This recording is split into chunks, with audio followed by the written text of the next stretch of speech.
এই যে লোন কুদ্দুর আমি ভাঙছি, এগুলো আপনি স্বর্ণকারের দোকানে নিয়ে দেখান। যদি অরিজিনাল স্বর্ণ হয় তো তৈলই, আর না হলে নাই, ঢিলে মেরে ফালাই দিবেন। ঠিক আছে ভাই, তাহলে এটা আমি ঢাকা নিয়ে দেখি যে এটা অরিজিনাল স্বর্ণ কিনা, বুঝছেন? আর যদি স্বর্ণ হয় তারপর এটা পুরোটা যদি নেই তাহলে এটা কত টাকা লাগবো? ওর যদি টেস্ট করে স্বর্ণ হয় তাহলে ওটা বেশি চলেন, আর যদি পুরোটা নেন তাহলে বলদরে 5 লাখ টাকা দিয়ে দিন। আচ্ছা ওইটা আইসা নেই, আইসা দেখবেন, ঠিক আছে? তা আসি আমি, হ্যাঁ ভাই ওজন আছে আইসে প্রায়। ঠিক আছে, থাকেন আপনারা, গেলাম। তারপরে স্বর্ণের টুকরাটা নিয়ে আমি মহা খুশিতে ঢাকা চলে আসলাম। ঢাকা এসে এলাকার একটা দোকানে গেলাম চেক করতে।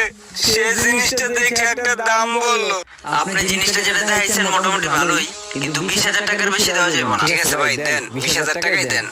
তা আসি ভাই, আপনার লাগে আবার দেখা হবে দুদিন পরে।